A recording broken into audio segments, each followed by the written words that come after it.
So welcome one and all to the Building and Maintaining Conservation Partnerships, a conversation with our retired state conservationists.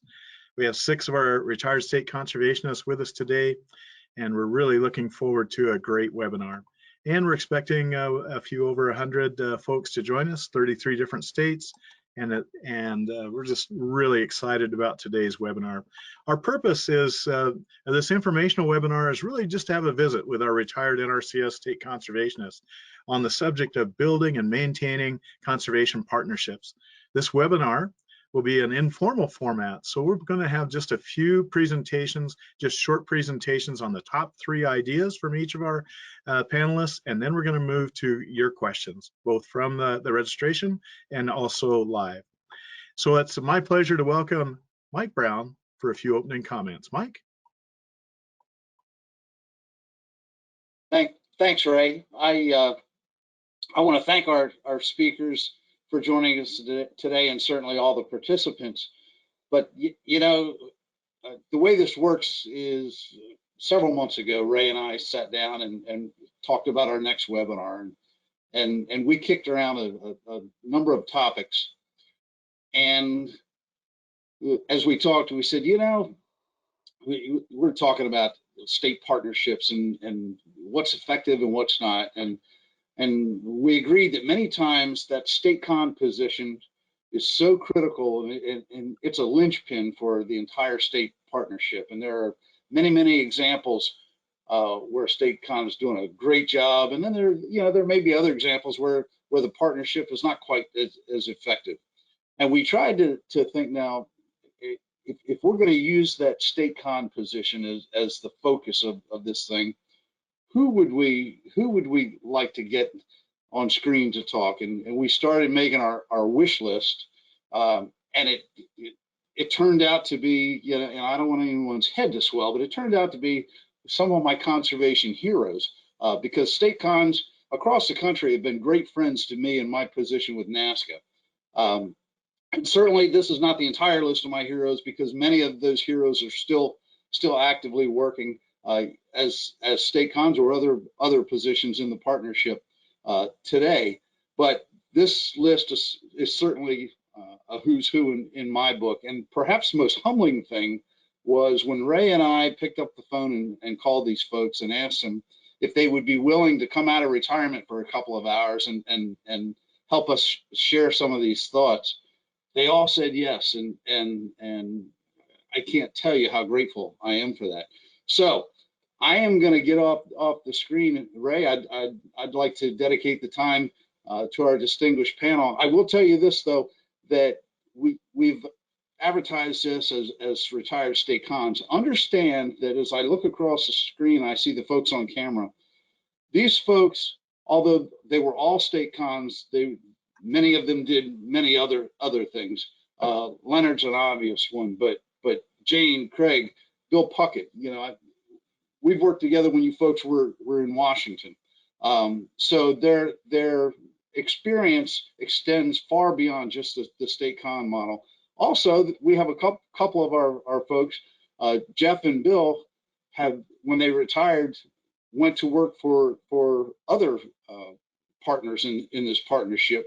So they've gained a whole different perspective. So I'm looking forward to hearing all of the speakers today and the different perspectives that they bring to the table. So Ray, with that, I'll turn it back to you, and I'll get back on it at the end of this thing. But folks, thanks so much.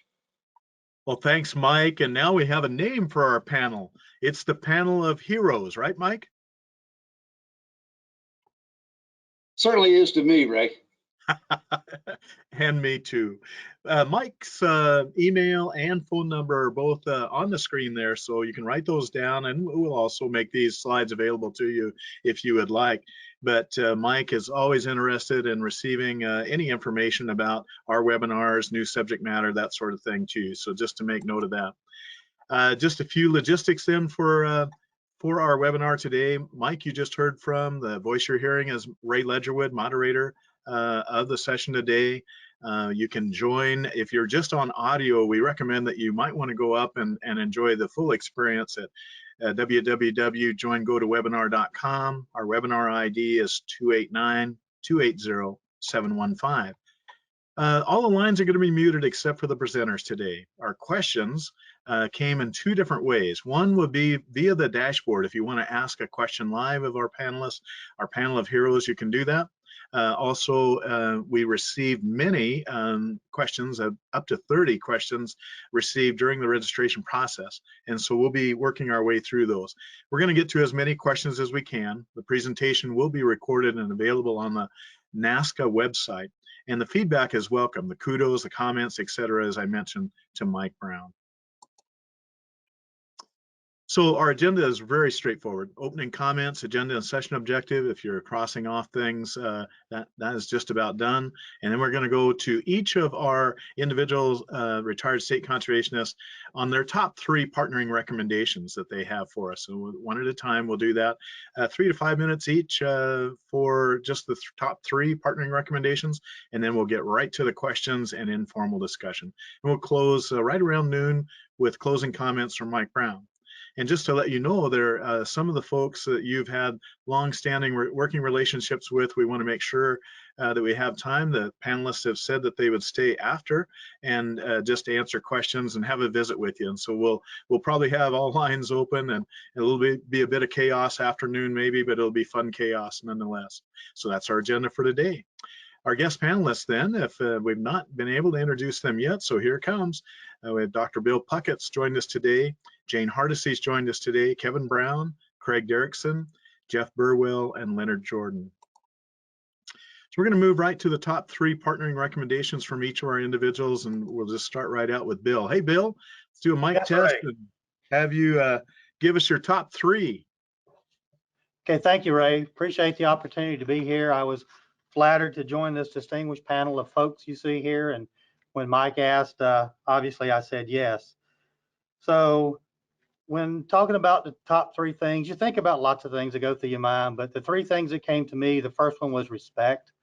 And that's obviously something a given. You got to have mutual respect for the agency you're working with, the people you're partnering with. But in this way, I was envisioning more about the respect for the history.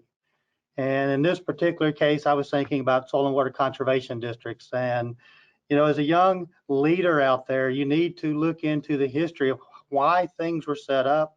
And just because something is old doesn't mean that it's still not cool.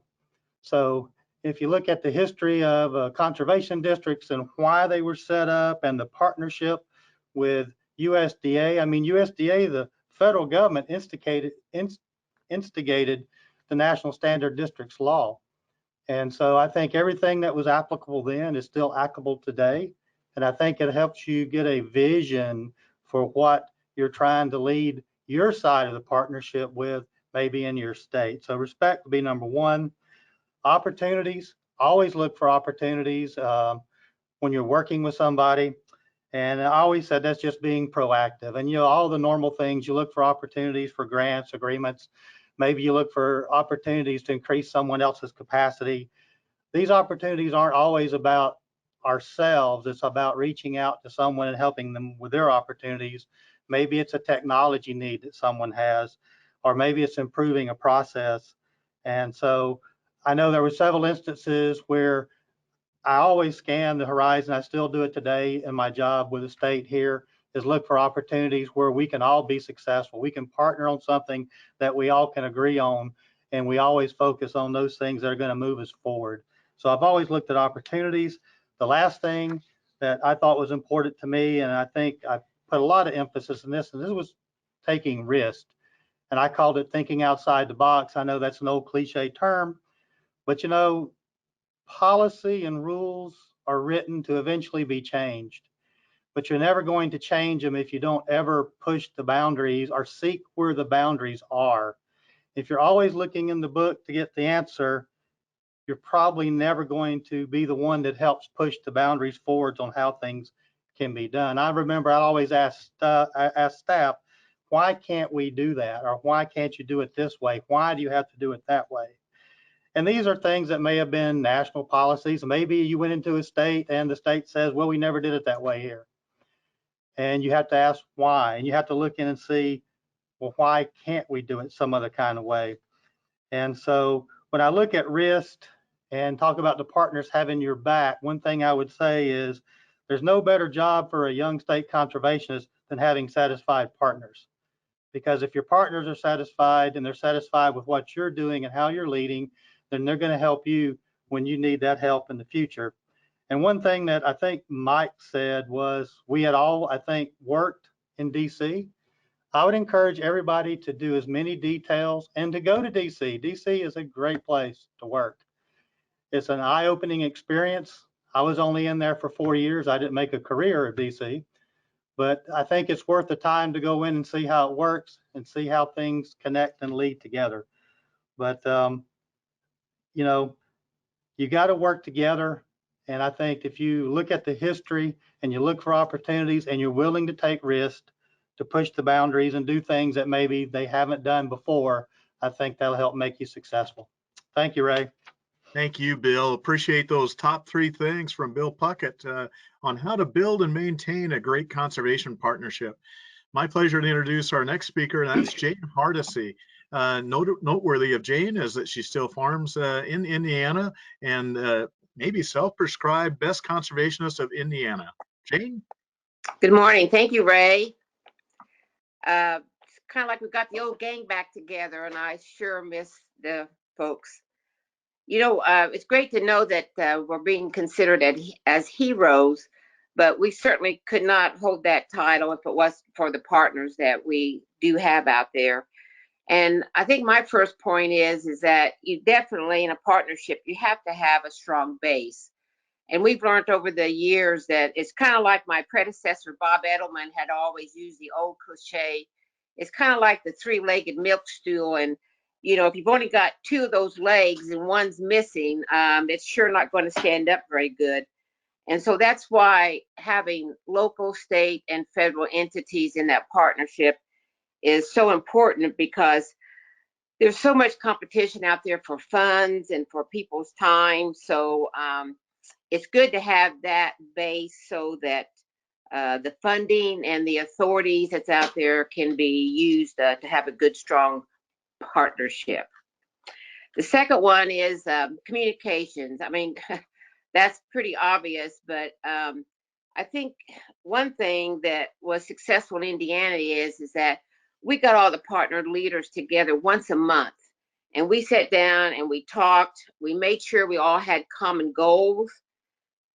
Even when each of the partners put together their strategic plan, whether it was for 3 years or 5 years, we made sure that our individual strategic plan, and actually we had a joint strategic plan, that it did include the common goals. And in that, we always tried to include the budget and the staffing to make sure where one partner couldn't step up, the other partner could, and make sure that those goals were that we stayed focused on them. It was always good just to touch base to keep each other informed. Those face-to-face discussions, you just can't beat that. And there was always times when, even after the meetings, you might just have to pull 1 or 2 off to the side and just kind of have some individual discussions just to make sure that things are being trusted and communicated, and make sure that we're all on the same page. And the last one I have is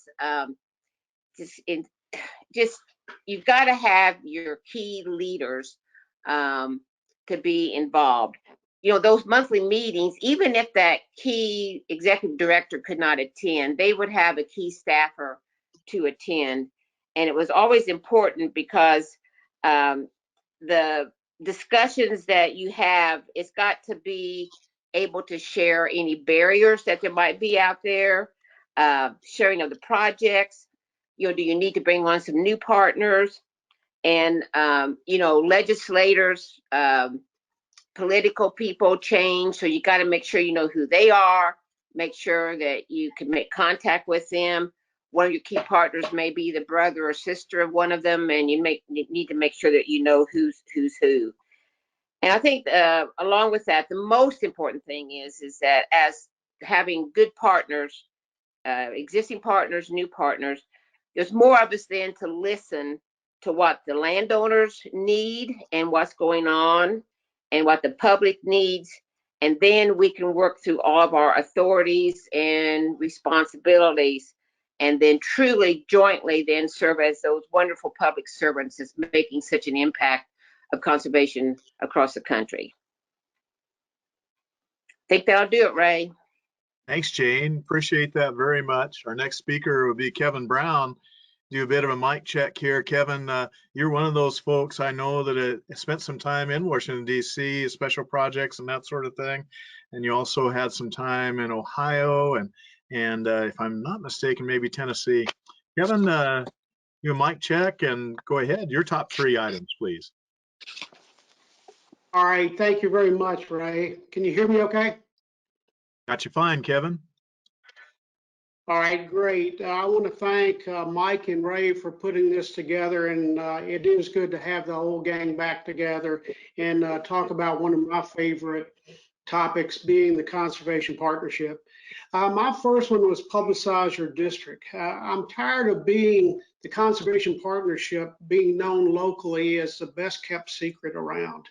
We need to get out and brag on what we do a little bit more. So we, if people know who we are, if members of your state legislature, members of Congress know who you are, that makes it makes it a lot easier to be able to get funds, to be able to do what we need to do on the ground.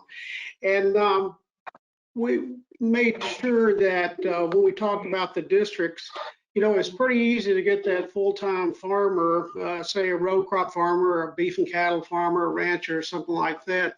Those people know who we are, but we've got customers out there now that we need to do a lot more outreach with, and they've been underserved. And also there's different customers like organic farming and small farming and other folks that need our services but don't know who we are and how to get to us.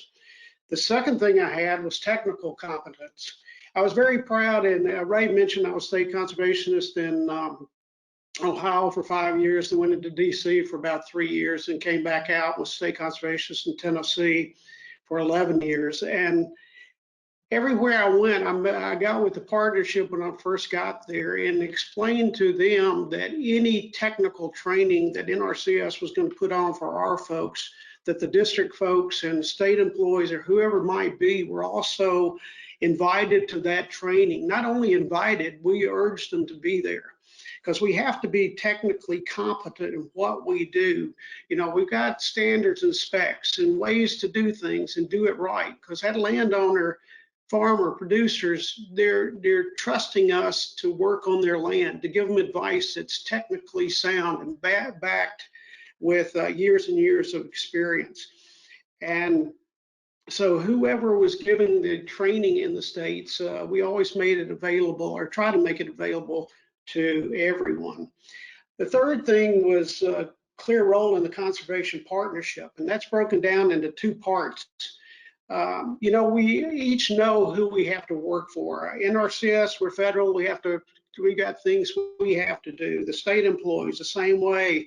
The NASCA, the state conservation agencies, or state departments of agriculture, whichever one districts are under, those state employees will need to adhere to those standards.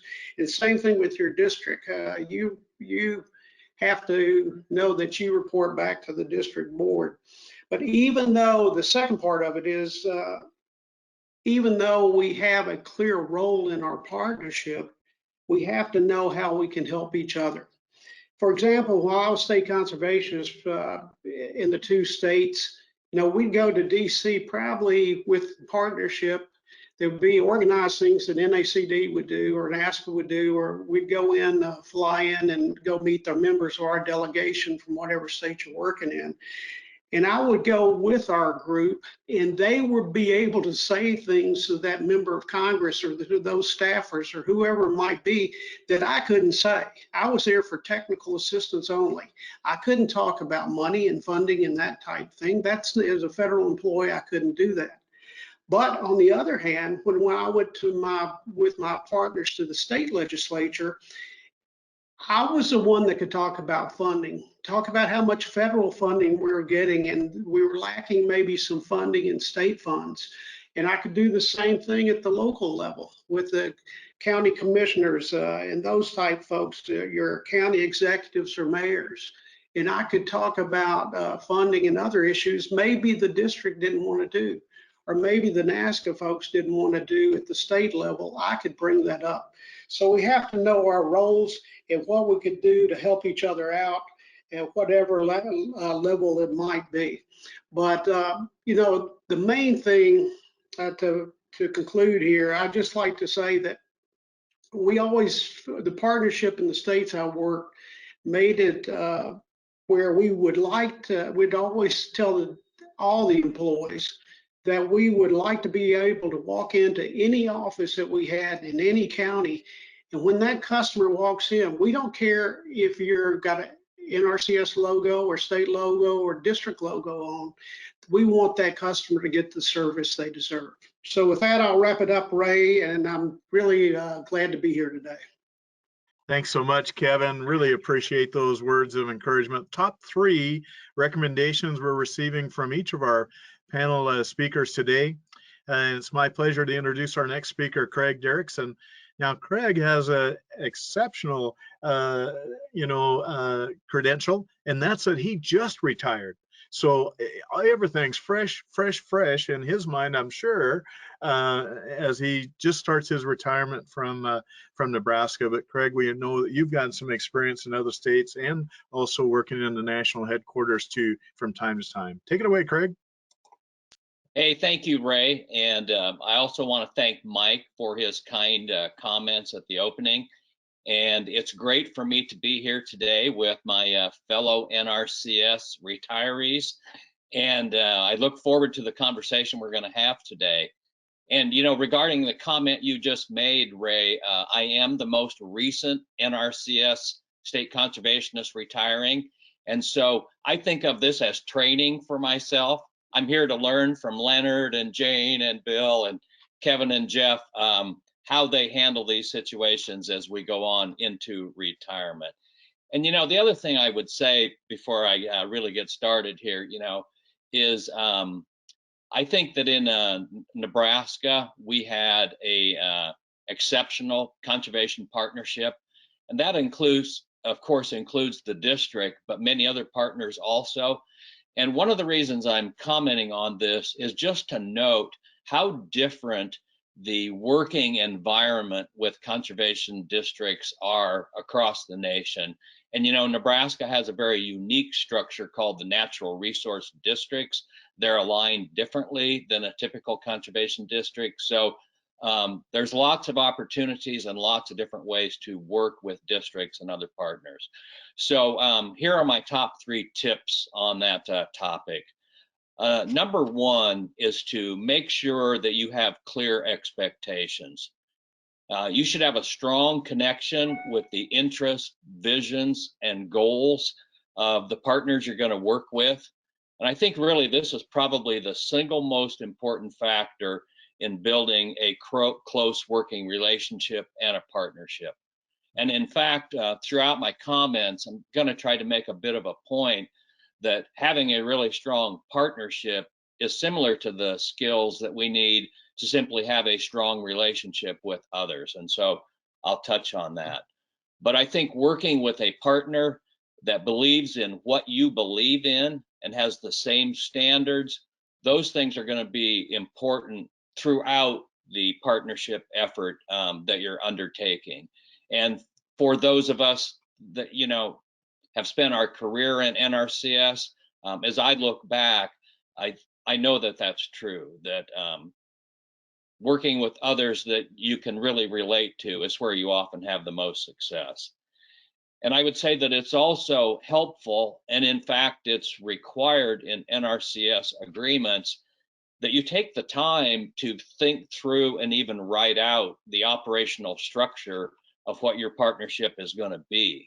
What is each partner going to contribute? What is each partner going to get out of it? And to those who are new as state conservationists or to our partners, I would say, I think that's even a good exercise if you're considering going into a partnership, is to take time to think about What are the roles and what can each contribute and what do you hope to get from that?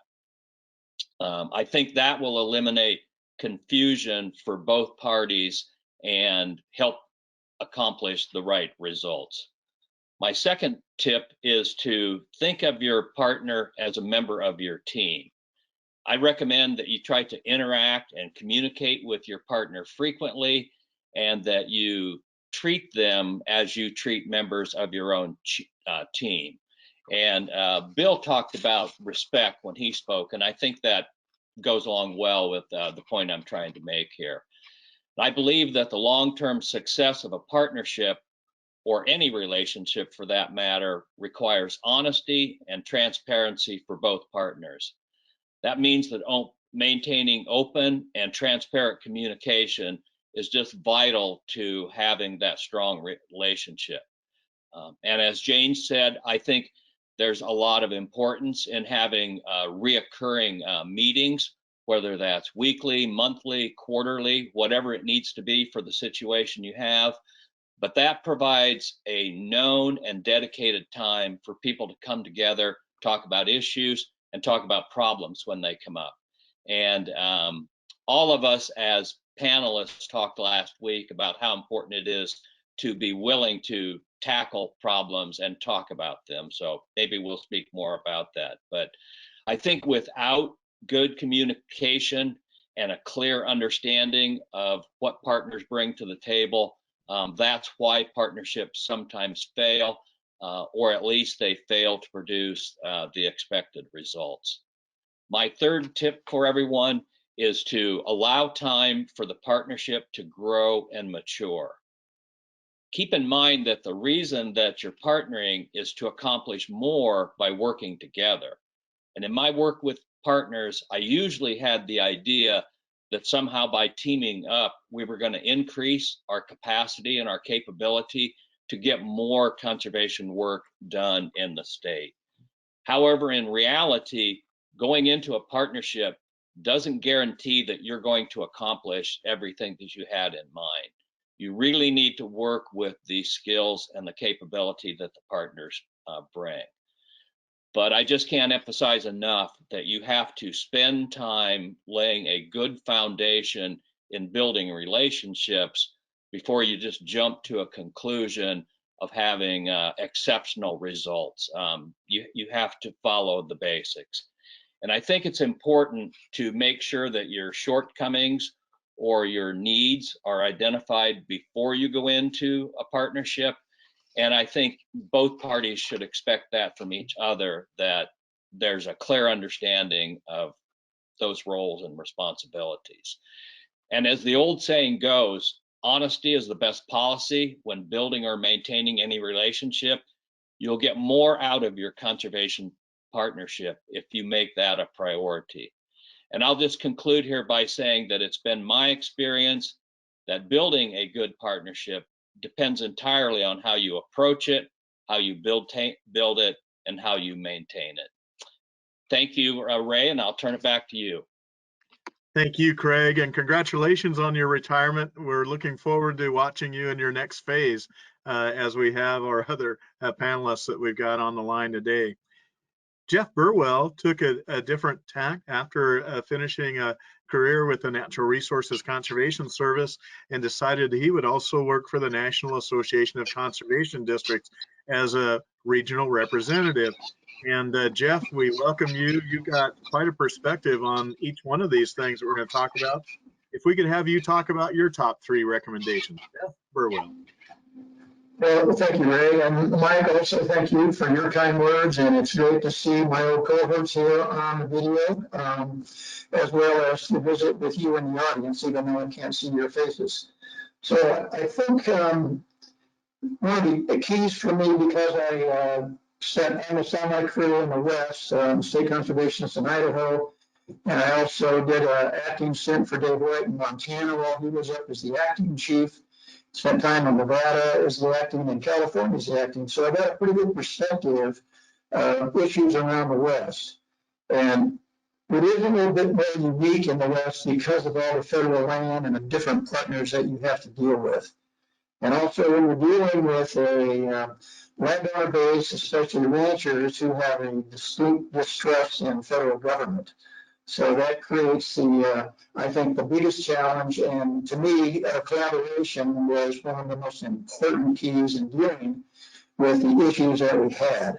So you have to look beyond your traditional partners. It's pretty easy just to visit with your local, state, and federal partners, but there's a number of other non-traditional partners that can bring a lot to the table if you include them. So NGOs is a big example for me. They were able to bring financial resources as well as technical resources that could help us accomplish whatever issue we would work on. And what's my next one, Ray? Oh, well, there we go, communication. Everybody's talked about communication and how important that is. But you have to, when you're dealing with your partners, you have to communicate your plan and your goals, and you have to educate and inform them. Most importantly, to me, one of the keys is never saying that Ray Rogers had, never miss a good opportunity to shut up. So you can present your problem, the issues, but then you need to listen to your partner. So listening is the key to me. So it shows that you value and you care their opinion, care about their opinion. And I think that's how we make a successful partnership is when we do listen and value that partner. And the third one is inclusivity. So you have to create a friendly and relaxing environment. So all of us on video here have worked with our state technical committees and local work groups. But if you create a relaxed environment, I think you get more out of people. They're more willing to communicate with you, talk about their issues and their solutions. And I think it really helps that partnership. Whether it's a collaborative effort or whether it's your state technical committee, it really helps to fulfill the goals that you're after. So thank you, Ray, and I'll turn it back to you because it's always good to be in front of Leonard. And I wanted to make sure that Leonard had the last word. Thanks so much, Jeff. And truly, you helped introduce Leonard Jordan. Leonard, we so appreciate you joining us today. There's hardly a position in NRCS that you didn't step into and work from a technician all the way through acting chief. There's so much you could tell us. We shouldn't limit you to just 3, but what are your 3 top recommendations? And then we'll get to questions and discussion in a bit. Top 3 recommendations, Leonard Jordan, been there, done that. Mr. Leonard, please. Thank you very much, Ray and Mike, for the opportunity to get back together with the old band. And, the objective I had of my career is to follow these folks around, and it would lead me to where I eventually want to go. And look what happened to me. I followed their lead, and today things hold true. I'm following them again, and I'm left with very little to say. But I will say something. And all of us, I think, have had different roles and had opportunity, been blessed with skills to do certain things. But the one thing that I always felt that was important, and I think it holds true today, is that the ability to communicate. But not only to communicate, but to listen. Sometimes we have a lot to say. We have a lot to say, but that other people may have something to say too. So we need to pause and we need to listen to what they have to say. I think many of the ones before me have talked about the importance of having a clear understanding and appreciation for the various roles of the partnership, the goals and objective. And I agree with that, but I also agree that we need to sit together or get together as a partnership and talk about our desired outcome, what it is we like to do, where it is we like to be. And then you can capitalize on the various roles and responsibilities of the partnership to ensure that indeed we get to that desired outcome. And you can't get there if you don't sit down and talk about exactly what that desired outcome is and come to agreement on that. So everything that you do as a partnership, it leads you in the direction of achieving your goal. But I started out by saying it's good to talk, but it's equally important as to listen. And sometimes, we go into an organization, go into a group, and we have this title, But you know, the title is just a title. It's what comes from you as an individual. It's what really matters. So, you know, you're not up one on anybody. You should go in there and looking at all of us have a key role to play, and all of us are important in order to achieve that outcome. So be open to listening to what others have to say. I think it's critical. I can't say anything that hadn't been said, but I'll give it my best. Leadership and talent. Many of those folks before me already talked about this, but you know, if Dr. Puckett would walk off today and decide to go shopping, for which his wife would love for him to do, you know, he should have a confidence that there is someone in his organization that has similar skills or leadership ability or desire, more importantly, that they would carry on those things that are important to getting to the desired outcome. So we need to help all of our people grow. I always felt that as a state conservationist back anyway, some time ago, if I was the only one that had everything that it take to get the job done, you know, that's a sad state of affair. You want others in your organization to be skillful, to be equipped, and to have the leadership abilities that they can step on and carry out those things that enable you to get to that outcome. You do not want to be the only one that holds the answer. You want everyone within your organization to be skilled up, so wherever he or she may be, they are carrying out actions that complement the desired outcome that you want to achieve. Let's see. Relationships. Well, again, being a last, everybody said it all.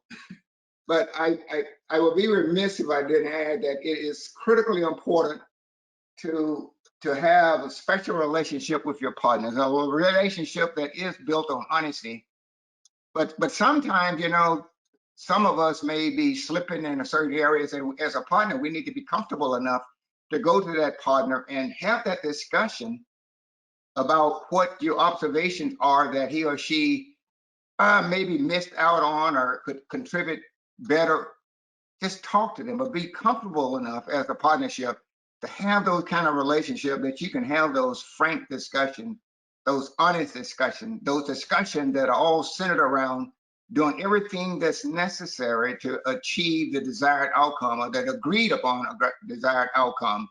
You just have to have those discussions and then relax a little bit. You know, take the titles off. But even I'll go beyond and saying, take off your agency or your organization banner and focus on what it is that we can do as individuals that help us get to our desired goal. Don't allow those things that I think that at the end of the day can be detrimental to us. That is, if you wear these banners around and the banner prohibits you from getting to know someone, having frank discussion with someone, but always rallying around what you agreed to early on, that is the desired outcome. So have those kind of relationships, and then maybe you could even go out on after the meeting or something and really relax a little bit, and you get to some things that that you possibly didn't get to in a formal setting. So communication and listening, talent development, leadership skills, and relationship. I think those things serve me well, and I think they're quite important in having an effective and a dynamic partnership. It also helps you to identify other things that you need to do, other skills that you may invite in, other entities you may invite in that is not present in the existing partnership. So Ray, Mike, thank you for the opportunity. I just enjoyed listening to Jane, as I always have all of my life. Dr. Puckett, you know, anyway, enjoyed all of these. Thank you for the opportunity to be here today, and I'm looking forward to the rest of the meeting. Thank you, Leonard, and you wound us up just right. 18 specific recommendations for building and maintaining a conservation partnership. Outstanding. Again, encouragement to each of you now to grab that paper and something to write with, or your computer, and make sure that you're typing some of these ideas, because we've just hit the tip of the iceberg. We appreciate it very much. Just to remind all of us, you did send in some of the registration questions, and you can send in your questions via the dashboard if you want to do that live too. We have a lot of questions for these folks, and we anticipate getting to as many as we can. Our first question that we're going to queue up, and we'll start back with Bill. What was your strategy for partnership expansion in your state or states that you worked in, and what were the results you were proudest of? So Dr. Bill, we'll get started with you, and then other panelists will add to your thoughts. Bill? Well, thank you, Ray. I guess when I first got to my state, the thing that I recognized was we had to kind of go back and rebuild the basics in the partnership, and that would probably be with the conservation district. So the first thing that we did is we made sure that as an agency in the state, all of our folks had an alignment with what the vision of the original partnership was supposed to be. And those things go back to the locally led, the voluntary, all these words that you hear, but they actually mean something to the local people, of empowering them to, and having our people embrace that, because we were sometimes coming out of compliance history where maybe we always didn't think that we needed certain partners to be successful. So we worked a lot on alignment. We worked on focusing our partners' energy, and this would be all of our partners now, just not the conservation districts. And I think one big success we had in focusing and directing our partners was the redirection of PL 566 here recently, where it allows on-farm irrigation. That's something that had never been done before, and we also removed acreage limits. That was all done through the partners. It's not nothing that I did specifically, but working with the partners to make that happen, not only here, but in Washington and federally, was an important achievement. And one other thing I would add, in working with our federal tribe, is we engaged the tribe and made a partnership with them, and we engaged the United South and Eastern Tribes organization they belong to, USET, and I believe that our tribe had a tremendous impact on the agency and its tribal policies at that time, when we were really searching for how you work with tribes and how you deal with tribes. And so we empowered our tribe through their organizations, and we did that by helping them figure out how to move through the maze of all these federal things. And I think that comes back to your experiences of being in different locations and working with different people, and the connections you make with people in the agency as you try to make these changes. But I don't know if that really answers the questions, but two things I'm really proud of is this change of the PL 566 and expanding our reach for the federal tribes through the USET, and what we did with Washington, Washington D.C. federally up there. And Leonard probably knows what I'm talking about. But anyway. Well, certainly the strategy for partnership expansion and the results you're proudest of. And I'm going to have you just raise your hand, our panelists, if you want to add to that. Somebody want to add? Yeah, go, Craig. Something you're most proud of. Well, I would just add to what Bill said with sort of just a practical approach in using the state technical committee process. I think that's one thing in Nebraska that helped us really do a good job of communicating, making sure everyone was aware of the workload, the program and financial dollar opportunities, and where we were looking for opportunities to leverage. And there's lots of different partners that can help with those sorts of activities. And, you know, each group kind of has their niche or their focused resource concern. And I think that provided a lot of opportunities. And that sort of culminated then in having a more robust local work group process. And with the R23 natural resource districts, each of them now participate more intently in the local work group process, and the way that that feeds up to the state technical committee process. Thank you, Ray. Thanks. And anybody else want to add to that proudest moment? Yeah, Ray. Go, Leonard. Just a little bit. Coming at it from a different direction is that you know, there was some places whereas the core partnership, 3 or 4, whatever that may be, we're not always thinking about others outside of the core that could be good partners, and they had something to contribute. So we had an opportunity to sit down and discuss, you know, the resources that were available with the 4 core partnership in this case, but also identify others that were not part of that existing partnership and the resources, the capabilities for which they had.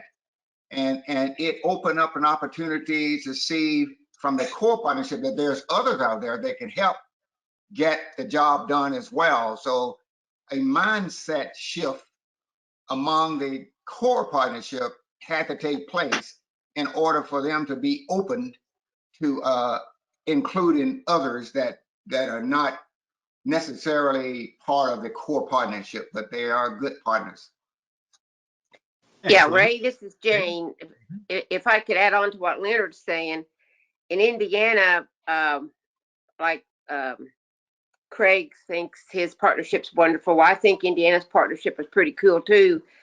And we kind of was one of the leaders in the soil health, and we were going along with our core partners and really, you know, beating the drums and doing a good job. But we found out that for some reason we weren't quite reaching out to everyone, and why wasn't everybody getting on board for soil health? And so we realized that we had to branch out. So even though the core partners carried on, we started an alliance of Farm Bureau, Nature Conservancy, all the livestock groups, corn, soybean. They were the ones who could get to the retailers.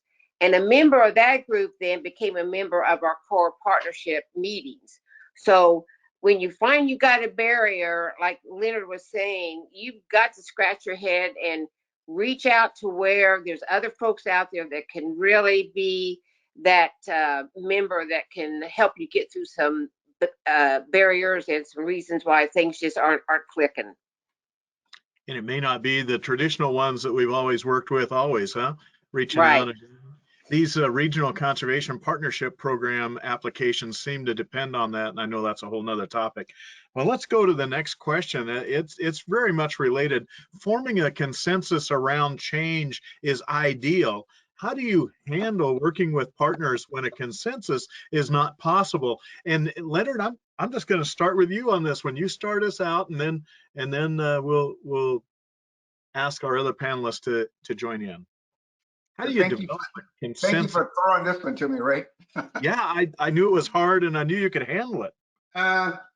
You know, that is one that is quite challenging. And I think, though, at some point you have to get back to what it is that you're really trying to get done and why that thing is important to the people that which you're there to serve. You know, again, what it is you're trying to get done and why it's so important to folks, and try to detach, I guess what I'm trying to detach personal or some of those humanistic things that come into play that causes one to take sides. But again, just try to rally around the goal, try to rally around that the outcome that you desire to get to.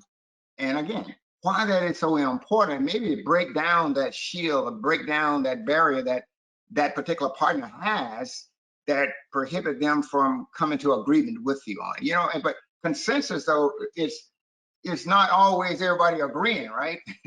It's that people have had the opportunity to articulate their point of views, but then they may be able to they may be just agree to move forward, not saying that they agree 100%, but they agree to move forward simply because they have had the opportunity to articulate their perspective or their viewpoint. That's about the best that I can do with that. Thanks, Leonard. Forming a consensus when it's not possible. Anybody want to add to that? Yeah, Ray, this is Jeff. Hey, Jeff. I think what strikes me is going back to our state technical committees. I think there were a lot of state cons originally when state tech committees were part of the Farm Bill that thought they had to make those decisions based on consensus. So, we had to remind them that no, the state technical committee is mainly an advisory type board.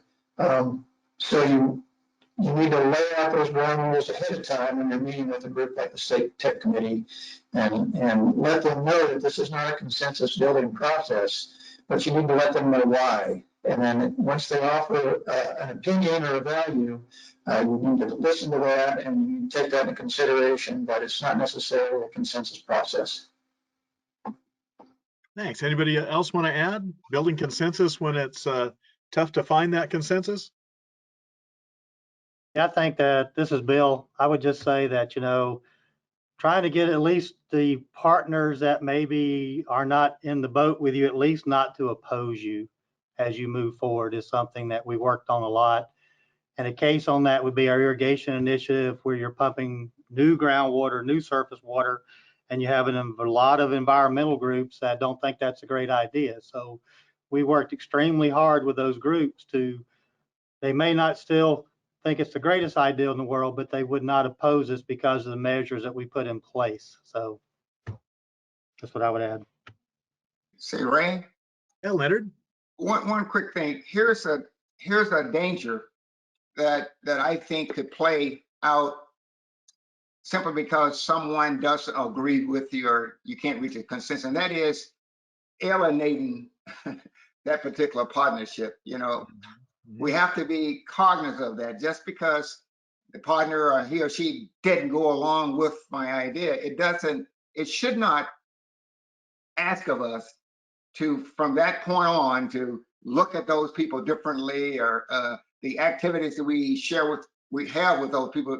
We shouldn't do them differently. We should accept it and not allow it to cause I guess a crack in the partnership. So that's just something I wanted to add to that as well.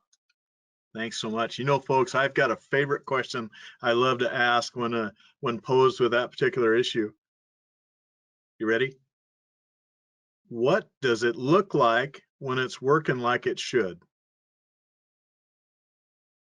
What does it look like when it's working like it should be working? And it's kind of interesting because it focuses the folks on some future place that they're not there yet, right? But they want to be there. And the want to is part of that too. Let's move to the next question, folks. Outstanding responses. We're gaining a lot of insight into some of these questions that are coming in. How do you maintain that mutually beneficial partnership instead of falling into a one-sided partnership without offending a partner? Kind of that same theme of things. Jane, why don't you get us started with this one? How do you maintain a mutually beneficial partnership instead of falling into a one-sided partnership? I think about, as NRCS, there for a long time, we considered ourselves the main ones who knew what good, sound conservation planning was. And the districts kind of got that, but, not sure that too many other partners really knew what good, sound conservation planning was. And so instead of just having kind of the one side of a couple partners who knows what conservation planning is, lo and behold, I never thought about a group called NASCA with a leader like Mike Brown was just as interested as what we were. And so knowing Mike, talking about a hero and a leader, I've never seen anybody and I've known a lot of NASCA people who's hung in there and became such a good partner to those of us who thought, we knew conservation planning, but how do we get other partners, to understand that? And lo and behold, we formed a national committee, and Mike has always been a leader in that. And it's just like, once you tell the whole story about what you're really trying to do, then, kind of thinking, well, we're the only ones in this partnership that really gets it. Well, we found out that there are others. And then to see the success of what that group has done, you asked the question, Ray, about how do you know when it's working? Well, when we saw Mike step up and really bring NASCA along, and that they believed as strongly as we did in good, sound conservation planning, we knew that we needed to reach out to some other partners. And I don't know what we would have done without Mike. Thanks, Jane. And Kevin, do you want to add to that maybe? What about that? Maintaining a mutually beneficial partnership instead of falling into one-sided partnership. Kevin?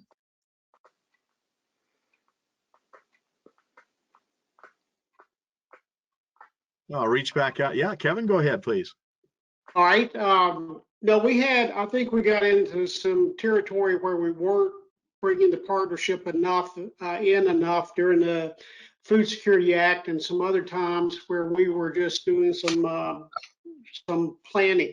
But luckily, we got back to the basics and the beneficial partnership and what we're doing with them.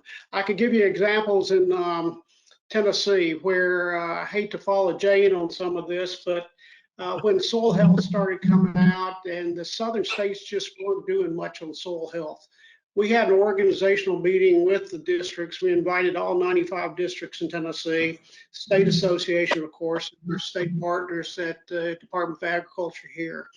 We sat down and looked at the roles and responsibilities in each area, and we were able to do major meetings across the state. We did 6 of them across the state. And to this day, when I go somewhere, people are talking about those meetings and the rollout and the initiation to soil health that we were able to provide for that. You know, I couldn't do it by the federal partners only and didn't want to do it that way.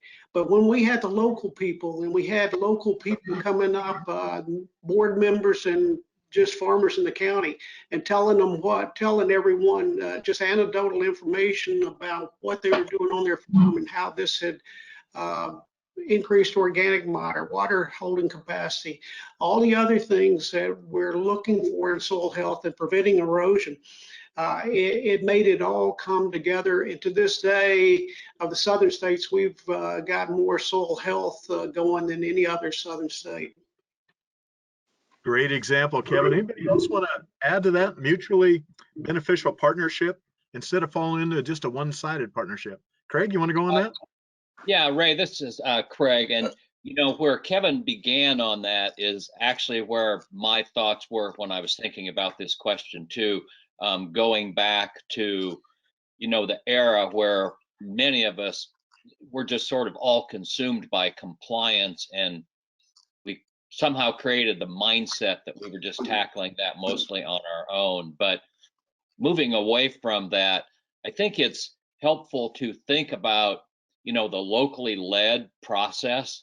And I recently came across an old Soil Conservation Service vision plaque or something. You know, we've had a lot of different slogans or missions or statements, and this one said, "It is the job of SCS to be a national leader."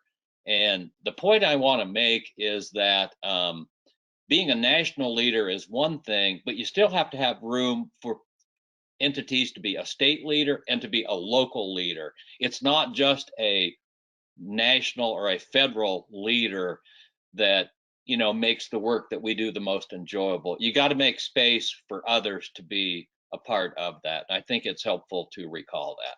Thank you. Excellent. Anybody else want to add to that? Mutually beneficial partnership ideas.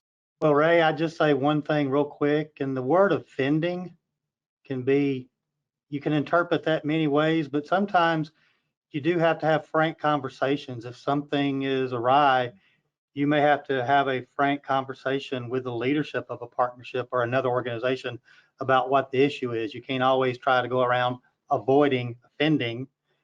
You know, you may just have to be very frank in what the issue is and bring it up front, and they will respect you a lot more for doing that than not.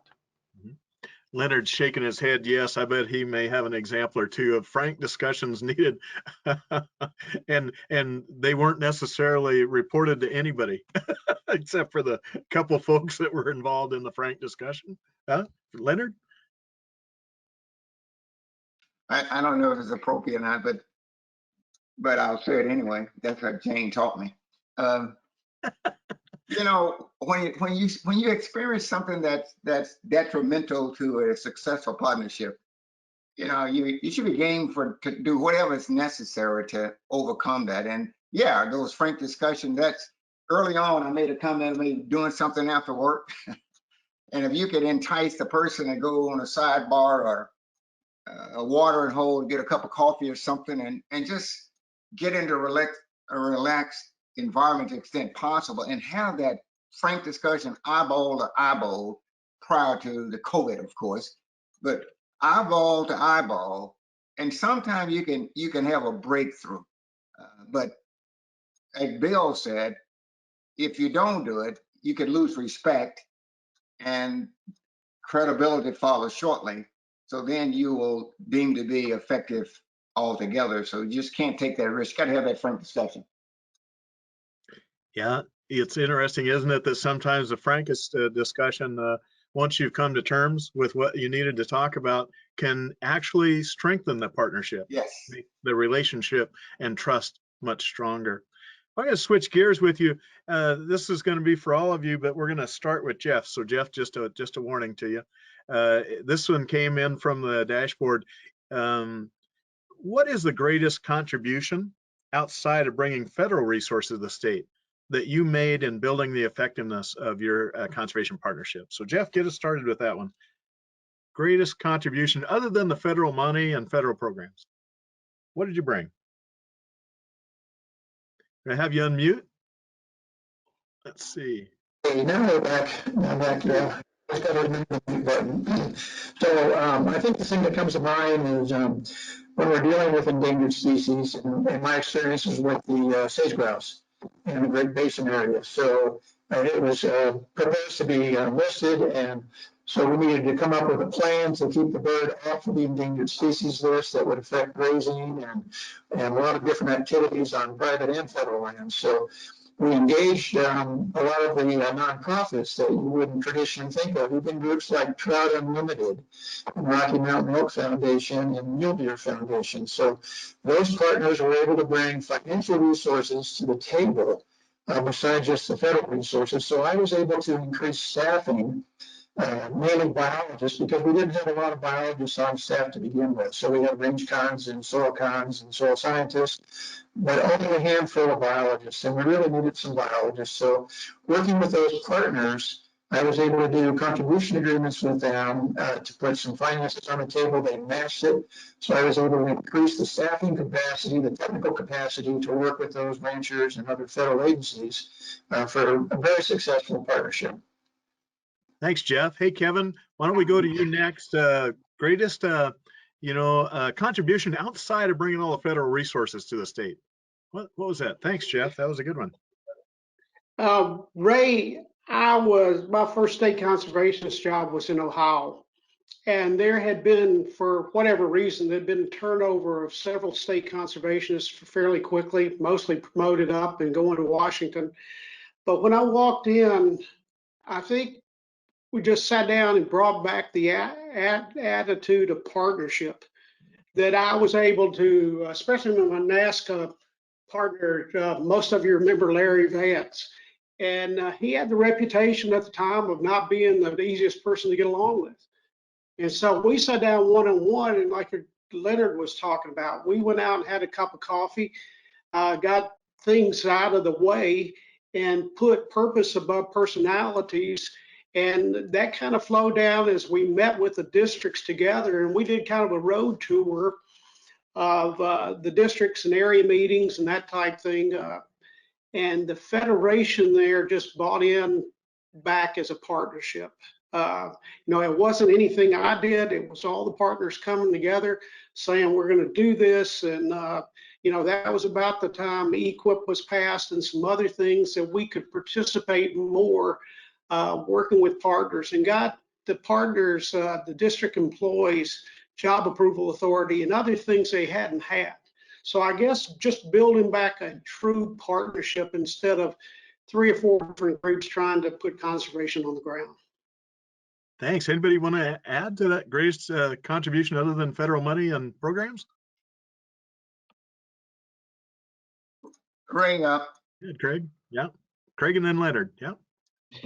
Well, the thing that I was thinking of, and again, sort of while Kevin and Jeff were explaining that, is a great resource is the infrastructure that we have.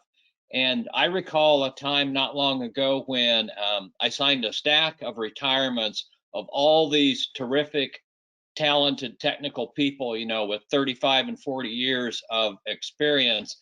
And I had that thought go through my mind, gee, how are we ever going to get along without these people? But, the infrastructure that we have, good SRCs, other good DCs to be mentors and coaches, we can grow people, and we have the strength of the partnership. So I think there's a lot of stability and importance just about the infrastructure that we maintain in a system that we have within NRCS.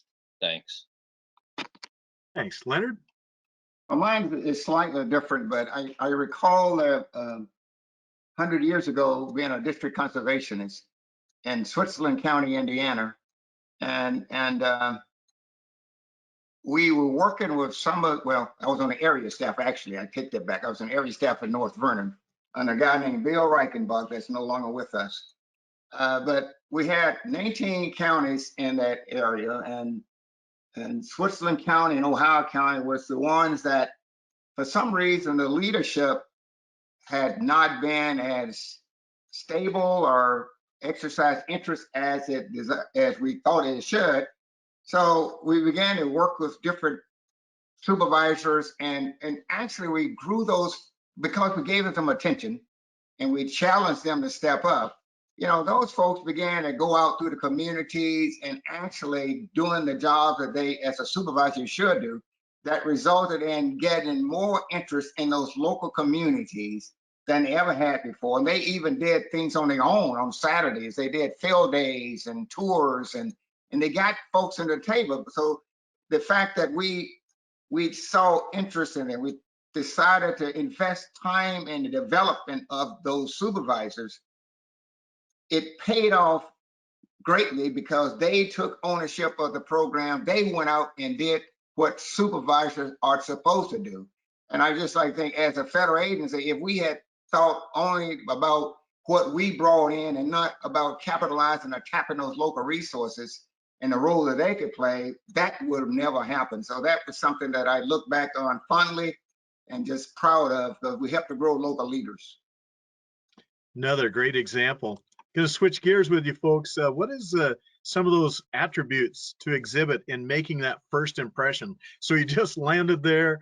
Maybe you're a new DC, maybe you're a new state conservationist or area conservationist. What kind of attributes would you recommend to exhibit in making a first impression? And Kevin, we're going to start with you.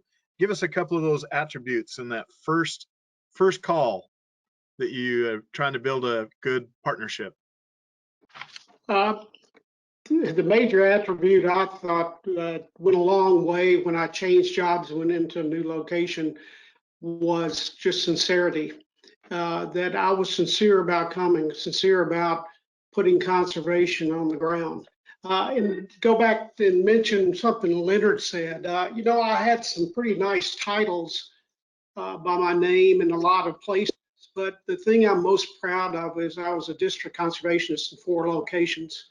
Back then we had GS9s, GS11, GS12s. Well, I was a 9 DC, 2 11 DC positions, and a 12 DC. And knowing how to start things at the grassroots level and let them work up through the system, that was the strongest thing I had, was the experience from my past to where I had experience working at all levels of the agency and knew what resources I could tap into, having sat in a lot of chairs along the way. So sincerity and experience helped me more than anything as I went into new positions. Thanks, Kevin. Who wants to add to that? Attributes. Hey, Ray, this is Jane. I have a whole different conversation about that. Being the first female in almost every position I held in the 70s, 80s, and even 90s, it wasn't the first impression. It was just a culture shock to farmers to see a young chick jump out of the government vehicle and their wife watching me go back with their farmer off in the sunset in the pickup truck to the back 40. So thank goodness times have changed to where I think first impressions that the public and landowners are accepting more women, more diversity in the agency. But no matter what and who you are, I found out at the very beginning, the first thing is that you've got to do everything that you can to help that landowner or whoever you're talking to really get the feeling that you know what you're talking about. And if your expertise shows and you know your stuff, that's going to go a long way. And I always think about, usually people don't remember what you did, but they do remember how you made them feel. And I just think that it's a combination of that, but times have changed and it is a little bit easier for anyone now to go out. But first impression, you've got to know what you're talking about and help people feel comfortable with you and respect you and gain that respect. And it'll go a long way. Thanks, Jane. And one of our participants, I think maybe a fan of yours, says you don't look a day older than you did when Well, you first thank started. you. There you go. That's Just better wanted than to pass that Kevin. along. I don't even hardly recognize Kevin anymore. He looks so old. See that? Well, Well, there was that said too, that some looked older, but you didn't. How's that? but she looked old at 20. So Did Oh man, I knew this would happen at some point. Yeah, and we were talking about strong attributes. Anybody else want to add to those? Yeah, Ray, I need to break those two up. Yeah, okay. That's been a rule I've had before. It'll never happen. I just love that man. But Ray, some things are worth repeating, and sincerity. I think Kevin started off sincerity, but one thing is reaching out, reaching out to folks, and they see sincerity in you, and then the ability to listen to what their concerns are. I just think sincerity, reaching out, and listening to their concerns, those attributes, they work well. I like to think they worked for me. Yeah, got a thumbs up from Craig on that too. Our next question really does follow suit with this. I'm going to go right to it. What's the first commitment you would make to a partnership if you were a new state conservationist just getting started again? The first commitment that you would be making. Craig, let's start with you since it's fresh in your mind. Thank you, Ray. And, it kind of follows what we were just talking about. But I think being genuine, being honest, having open communication, and being willing to interact with your partners on a frequent basis would be what I think partners would be expecting for a state conservationist. And I was thinking along the same lines of what Jane just said about, how people will remember how they were treated, not so much the words you used or what you said. I just can't emphasize that enough, but I'll stop there for others to add. Thanks. Thanks. Jeff, you want to add to that? What was that first commitment you feel like it's important to make to the partners when you arrive as a state conservationist? Well, I think the relationship starts with one-on-one communication with each individual partner and sincerity. You need to tell them that that you are there to listen, and you need to tell them that you're available. So nothing is more frustrating when you're trying to get in touch with a leader, whether it's the district conservationist, the state conservationist, and they're not available. So I think the availability is critical in maintaining that commitment. All right, very good, very good. Anybody want to add to that? Yeah, I guess I would just add that, and they've already said this, but you just can't overemphasize listening, because the worst thing you can do is talk too much and damage your credibility, especially when you're dealing with people who don't know who you are and you're trying to find out how they work and what they need, because you're there to serve them. So you got to listen. I think that's what Jane said, you know, you got to have credibility, but you can destroy your credibility if you don't listen. Excellent. Very good. Let's go to another first here. What's the step one as a new state con should take on to ensure the quality partnership when they begin in that role? Step one.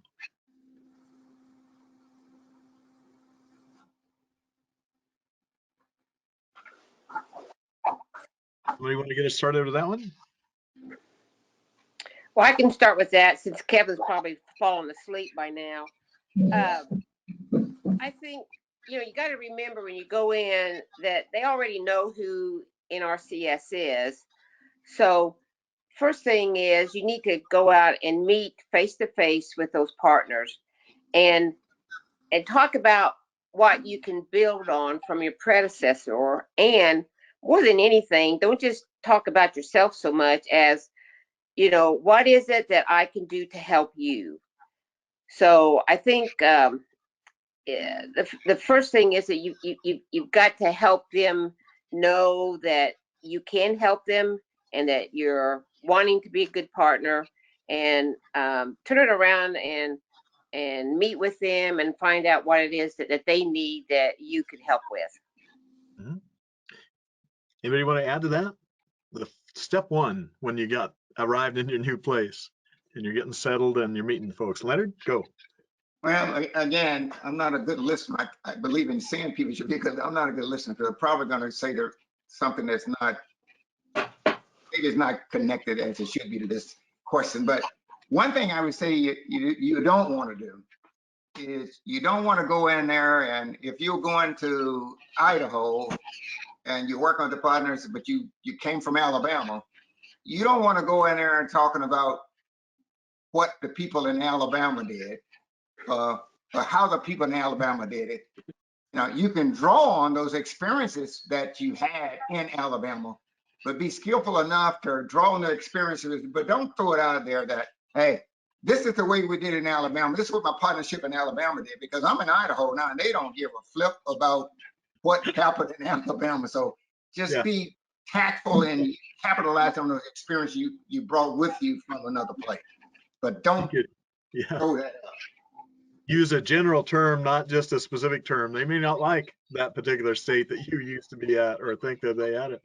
Exactly. Well, I would second that with Leonard. Nothing turns you off more than having someone tell you how they did it somewhere else all the time. Yeah, yeah. Especially if you didn't like that place. Hey, Especially Kevin. about what you did in Tennessee. Kevin, you want to add to that? The state con for step number one? I would go back, kind of what I started off with is helping out the partners in the way you can help them out that they might not be able to do themselves. And that's with the, you know, let them know that you'll give your time to go help them with the state legislature, with training, making things available to all the district employees and state employees, as well as your own employees.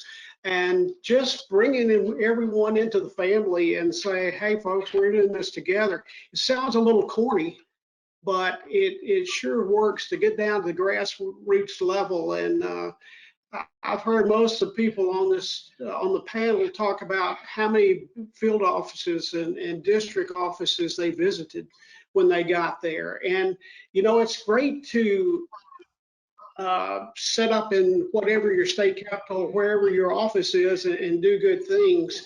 But people want to put a face with that name and hear you say it, that you're going to be working with your partners, for your partners, and get that consistent, concise message out to everyone, all employees of the partnership, not just the ones that are federal, state, or local. Let's flip this question completely on its head and say, what's the most important thing that the organization trying to partner with NRCS should never, ever do? Should never, ever do. And Kevin, you get us started since you got the mic, and then we'll go right to our other panelists. Well, had some experience. We'll go back to probably before most of these people are that are participating were around or maybe even born. Was the 85 Food Security Act, where we were pretty well mandated by Congress to try to get the farmers and ranchers in compliance so they could be eligible for USDA dollars. And at that time, we had partners that didn't want to change. And so it took a lot of work and telling them we're trying to do the right thing on the ground to bring a lot of partners back into the partnership. And because when you're mandated to do something, whether federal, state, or local, you have some responsibility to your agency to do what you're told to do by Congress in this case. And so I think it took a lot of time and some convincing with partners that we were trying to do the right thing. And in the long run, I think everyone will agree that we did the right thing on the ground. But it sure put some problems in the partnership as certain partners were turned off by mandates that one of the partners had to do. So go ahead and raise your hand if you want to add to that single most important thing. Craig and then Jeff. Yeah. Go ahead, Craig. Well, Ray, I think just, briefly, the thing that comes to mind for me is don't be misleading and don't commit to doing something that you're not certain that you'll be able to accomplish or that you will provide. That goes back to everything we said, about being genuine, being sincere, but be honest, be factual, and be real. Thanks. Thanks, Jeff. Something, most important thing an organization trying to partner with NRCS should never do. Well, it kind of ties in with Kevin's comments, and that is resistance. Don't go to a meeting, and be resistant factor. The organization needs to be open-minded when they are trying to partner with NRCS. Okay. Jane, Bill, you want to add to that one? Leonard? Well, the first thing I thought of was bribery, but I guess I would say that, a lot of partners come to us and they talk to us about a regulatory thing they would like for us to get involved in. And we always have to keep explaining that we're voluntary, and we don't do the regulatory thing. So I would say that. Yeah, very good. Jane? Well, I think the conservation partnerships are envied by so many out there that if someone wants to be a partner, don't come on board with us just for the name. Be ready to roll up your sleeves and realize that you've got a responsibility to do and will be held accountable if you want to be a part of the partnership. Yeah. This is a follow-up question that came in on the dashboard, folks, and this is a specific. It says it came into a customer team lead position where priority relationships with the NRCS and one of my conservation district boards is very stressed and has created some challenges. I cannot get them to partner with NRCS or help promote NRCS programs. Kind of follows suit to some of the comments you made. You got any pointers for this individual? Somebody to get us started?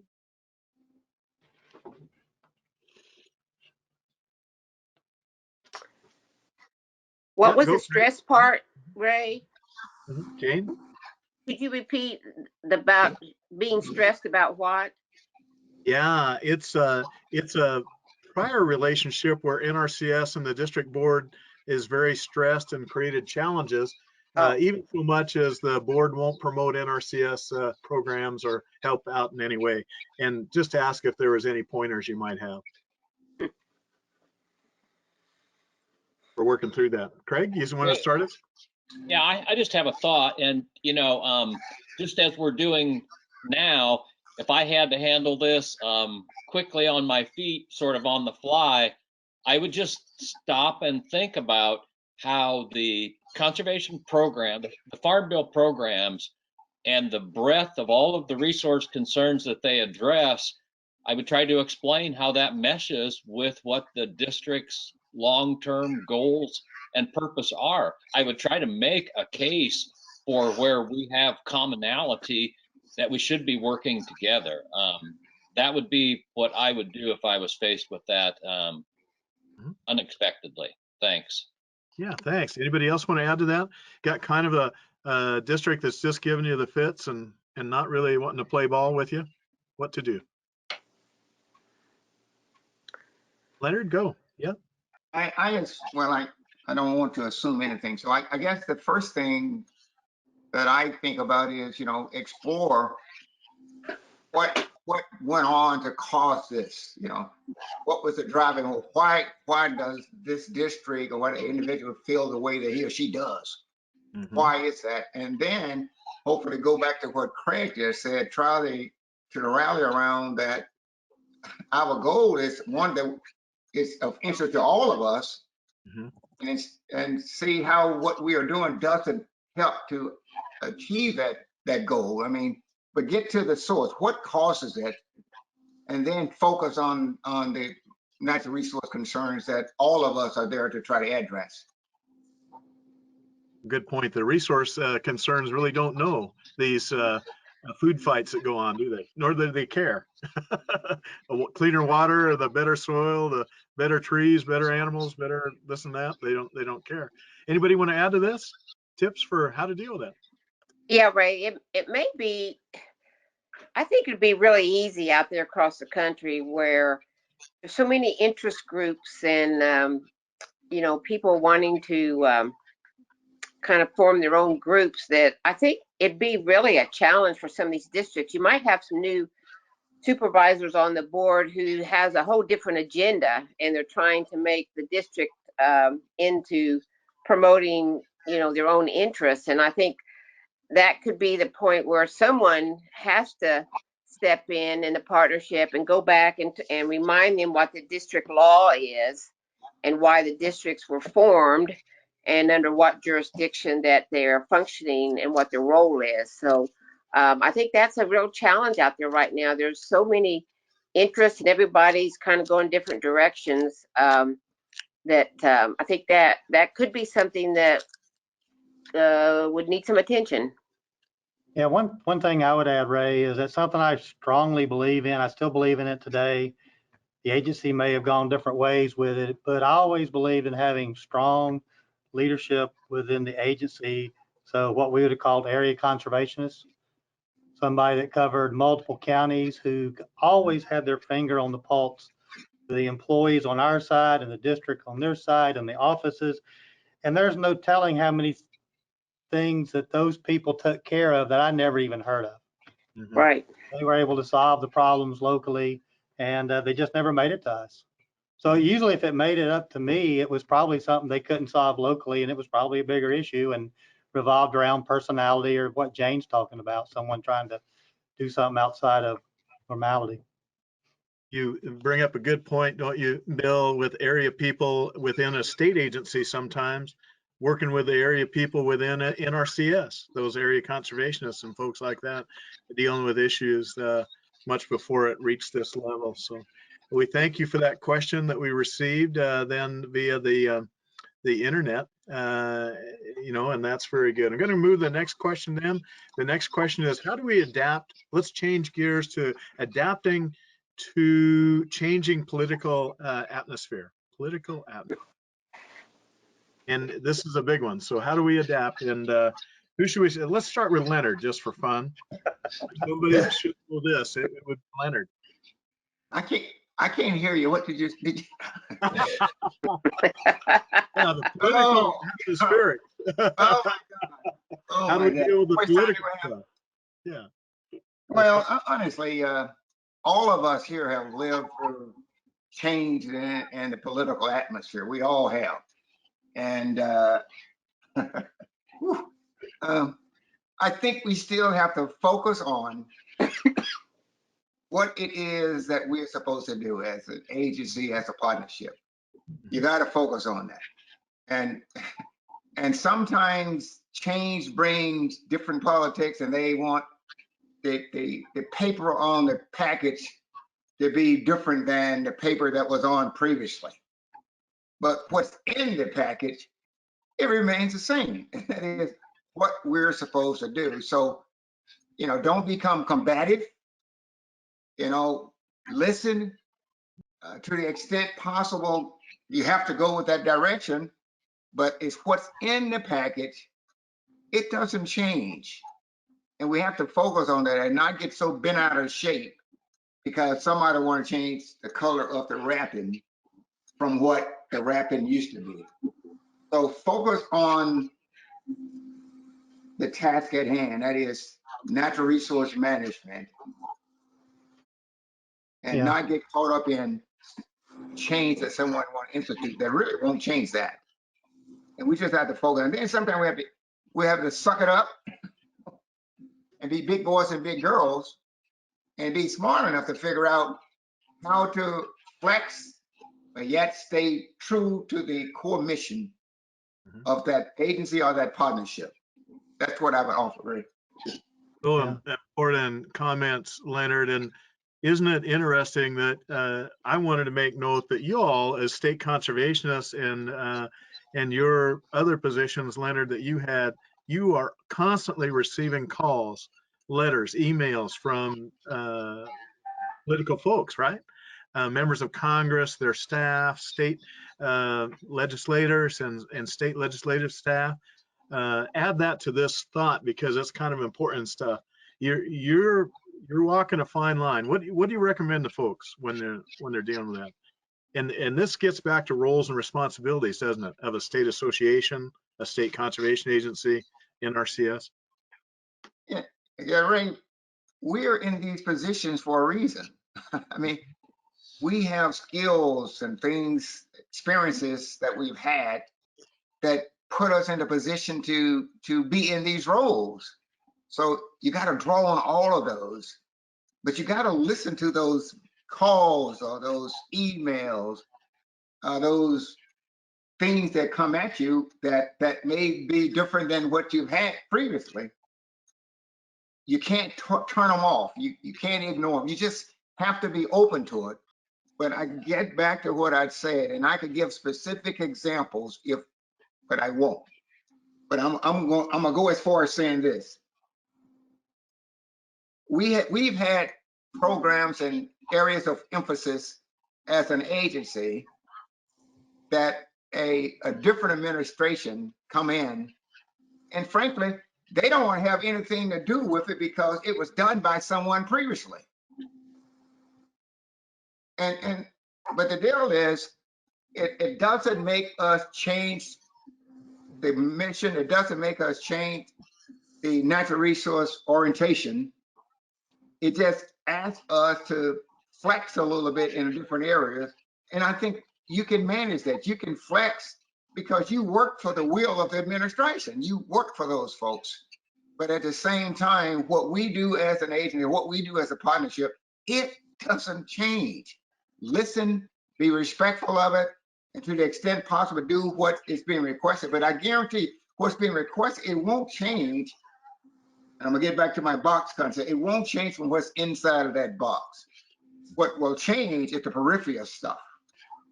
And sometimes, realistically speaking, you have to do that.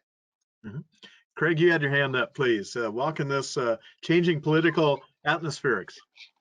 Well, I just want to echo a bit what Leonard was saying there. And, you know, I think this is an example, the question of where we need to draw on our roots. We need to think about what is the reason that as professionals we are in these positions. And I also considered just the value of why NRCS state conservationists are career service employees and how we use that as a strength. And as Leonard said, we're going to be asked to adapt to changing political environments. And so we can be a little bit with the chameleon skin, you know, and do things in a way that suits their interest, but it doesn't change our roots. It doesn't change where we come from or what is our role. Thank you. Thanks. Kevin, go ahead, Bill, Ray? and then I'll call on Kevin. Yeah. I guess you really can't add to what Leonard and Craig said, other than Jane's being attacked by some wild animal. Yeah. But I guess I would say I try never to burn bridges, because you may never know when you have to cross them again. And one thing I would say, working through our association, we work both sides of the aisle. And so we try to keep good relationships with both sides, or all sides, or however you want to say it. And when we go to DC on our trips, we go visit both sides. We don't necessarily focus on one or the other. We go look and we visit with both. and let them know what our needs are. And as Leonard says, it's the package wrapping may change, but the insides are pretty much the same. And so we always look for those opportunities. You go back to what I said, there's opportunities for both sides. And so you try to present those things that both sides can probably mutually buy into, because the bottom line, you're trying to help the people of the state, their constituents. So it's hard for them to pick one side over the other. Yeah. Kevin and then Leonard. Kevin, go ahead. Ray, I think the key to this is educate, educate, educate. Most of us have seen it at all levels where a new administration comes in. Just like if I was in DC now, I'd be talking to the Biden administration about one of their goals is get back to clean air in back in the Paris Agreement. And I would point out to them, if they want to sequester carbon, there's no better way than soil health, whether it's with cropland or whether it's pasture or range land. We can fix more carbon that way than any other way. In the state here in Tennessee, we had a clean water emphasis, and I was able to go to the governor's office and talk to them with the partnership about what we were doing on preventing erosion, proper use of fertilizers and other ag chemicals. And then at the local level, I've sat down through the local district, invite me out to talk to their county executive to where maybe it's emergency watershed protection, where they want to work on some rural infrastructure that's been washed away or flooded. But letting them know, educate whatever administration on whatever level, how we're there to help them, and we can truly help them. That's kind of what we did when we changed our name in 1995 from the Soil Conservation Service, which was kind of a misnomer, to the Natural Resources Conservation Service, to let people know that we as a partnership, work on more than just soil erosion. Thanks, Leonard. All right. This won't be any different than any other response I gave, but this topic that we're on today of strengthening partnerships, it's probably one of the most important things that can take place that would enable the adaptation of the political atmospheres going forward. Because if the partnerships are really in tune with each other and doing the jobs of providing incentive and natural resource emphasis in those locations, it makes it easier to adapt to those changes, because it just makes it much easier. Because again, what's inside that box, if what we are doing contribute to a solid interior of that box, the political atmosphere would be less impactful. Rapid change, but that's about all. But if we are not doing those things as a strong, viable partnership, it makes the job on that leader more challenging. So your topic today, it's so paramount, it's so critical. We get this right, it makes the adaptation much, much easier. Excellent. Let's move to another question. And this one is, how did you survive by not always towing the agency line? And it's kind of a loaded question, isn't it? Because the 6 of you probably always did toe the line. Some of you had to make the line to tow. I think, Ray, that goes back to what we said early on. You got to have partners that's going to get cover your back. Yeah. So you may not always, and when you say not toe the agency line, you're always towed the agency line, but you just look for where there were those areas that were maybe not quite as defined as some other areas. And maybe sometimes you did have to do something that was on the line or slightly outside, but your partners, if you have strong relationships and they're supporting what you're doing, if you get in trouble, they're going to come to your support. And I've always found that to be the case. I reminded with a smile something that Mike Brown and I and all of our NASCA members have dealt with from time to time, and that is the storyline that we make. Our state conservationists allowed us to do X, and then all of a sudden you get this silence in the room like, well, we want that too. And then we realize, oh no, we might get our state conservationists in a real bind if we press this issue. So state conservationists did have, and maybe still do have, a great deal of latitude to do things, as Dr. Puckett mentioned, but oftentimes it's our responsibility not to really blab about that too much. What do you think about that? That one thought. Well, Ray, I think a perfect example, when I was a RC&D coordinator, and some of the folks out there may not even know what resource conservation development was, but when we had that and all the different committees, I was always, remember, we kind of had the statement that said, as an RC&D coordinator, just do your job, but just stay out of jail. And it was with the RC&D program, you had so many different partners and volunteers that, like some of the guys have said, if you knew that you could not in your position do what's needed, you would always go to the partners and have them help decide the best approach. And but no matter what gets done, you just got to make sure that everybody understands you've got to do the right thing. If your intentions are good and you're doing the right thing, and and you trust your partners, it is amazing what you can get done. And then I might tell my supervisor, a month or two later, and life would go on. That's a tough question. Leonard, you want to add to that one, and then I'll move you to. Well, how can you add to anything that Jane has already spoken? But so, I'm gonna answer by asking, sometimes it's the interpretation of what the agency line is. Yeah. And I guarantee you, add 3 or 4 people, it's different. So it's the interpretation of what the agency line is. I go back to the missions of the agencies or the objective of the agencies.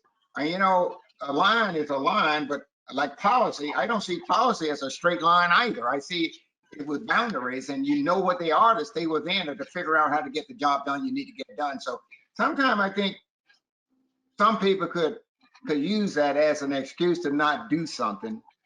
And I ask us not to get trapped in that, because that is detrimental to the objective of addressing natural resource concern. So I don't know what the line is. And maybe it's to everyone's advantage that you not have that hard black line necessarily on everything, and allowed to be able to do what's necessary. It's interesting. Yeah, go ahead, Bill. One thing I would always ask is it policy or is it statute? Okay. And if it was policy, then we could work on that now, because policy can be changed. That's just a stroke of a pen. If it's statutory, a little more difficult. Not that it can't be worked on, but it'll take you a little longer to get that changed. So there's a lot of things that goes in definition and fuzzing the line and such. So these next few are going to be kind of quick hitters. So here we go. One individual said, do you have any tips for an individual that is trying to be a good leader, promoting good communication with staff, but still finding barriers with staff, not wanting to communicate back with leadership? So you've been desiring to communicate, but it's not coming back to you as a leader. Any tips? Give us one tip each.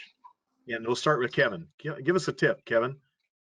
Improving that communication back and forth.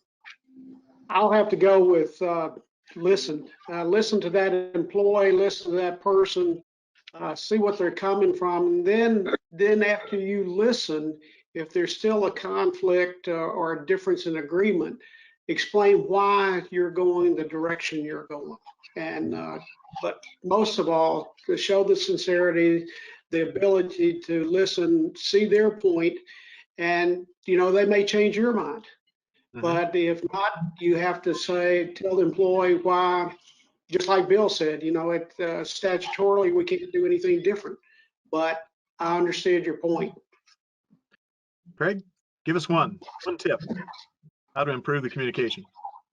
Well, the thing that comes to mind, Ray, is I would probably look at some team building skills, maybe some training, because, part of being a good team member is being willing to participate, willing to give feedback, and to contribute. And I would probably begin by re-emphasizing that and then just go forward from there. Thank you. Yeah, Jeff, give us a tip. Communication. I think personal visits to the field office. So I always liked, that was probably the most enjoyable part of my job, was to go out and visit with the field office folks and to sit there, as Kevin said, and listen. So you need to, I think if you have that face-to-face conversation, it really helps alleviate any of those frictions. Mm-hmm. Jane, got a tip? Communicating? Oh, fire them, you know? No, I'm just kidding. Um, you know, you think you know a partner or an employee, but there's so many times when there's some personal stuff going on with somebody that you don't even realize. And so it just like all the guys are saying, you just gotta take some time, take some baby steps. You know, you may not be able to go to that meeting and change their mind or try to solve the issue, but it may take 2 or 3 attempts. But always remember that usually sometimes people have personal things going on that somehow you need to try to understand that and work through it. Thanks, Bill. I'm with Jane. I was thinking new staff. I mean, you do what you can, but sometimes, you got to get down to maybe it's doing all the things the panelists said. If that didn't work, maybe it's reorganization of responsibilities, or maybe shuffling some people around. You've got to get folks in that if your vision is good and solid and you're supported, then you've got to get folks that also help you support that, because without that, you're not going to be very successful. Excellent. Thank you. Leonard, something on that? Oh, it's hard to add to that one. I'd say go to where they live Okay. Yeah. and continue to try to have open dialogue and communication that hopefully surface the root cause to that behavior. But go to where they live, and then if that doesn't work, some of the things that the panelists before me spoken to may have to be utilized. Mm-hmm. All right. Thanks. Going to send that one to each of you. And this is kind of tough. Have you ever bumped up against somebody dealing with a constant naysayer?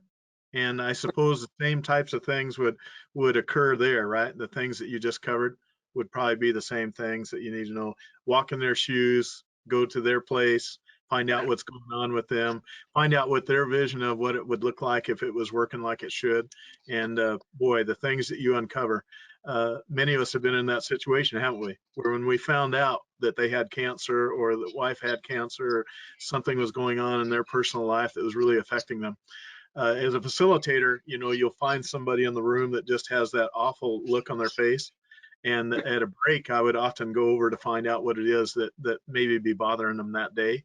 And I was always amazed with some of the things that folks were dealing with. So good tips, folks. Thanks so much. Going to go to the next question, which is, hey, what do you expect of your state association? Probably another quick hitter here. Who wants to get us started? To be effective at our political connections. Yeah. Help with the political connections. Yeah. Give us some other ideas. What are your expectations of a state association? Well, I think one of the key things is that there may be some of them out there that they're not even coming close to using the power and the authority that they have. I think there's some state associations that, whether it's within the state or politically, that some of them don't maybe understand or exercise taking that risk and realizing that they are a very powerful, influential group if they would use their means. And say that my expectations would be training roles and responsibilities of local conservation districts. So I think that's an important state association duties, is the training at the local level. Okay, training, and when the state association is responsible for that. The political arena, very good. I would just add coordination or organization, facilitation, all of those activities and skills to help bring people and interest together. Some of these state associations have lobbying arms also, or they have hired lobbyists to assist. And I suppose getting that key messages together, right? The conservation partnership, legislative things that need to be done, and priorities is probably an important part of a state association also. All right. So I'm going to move ahead here quite a bit and move to another question that's on our list, and that is one about the bottom here. What is the best way to work towards common conservation goals when we disagree about achieving them?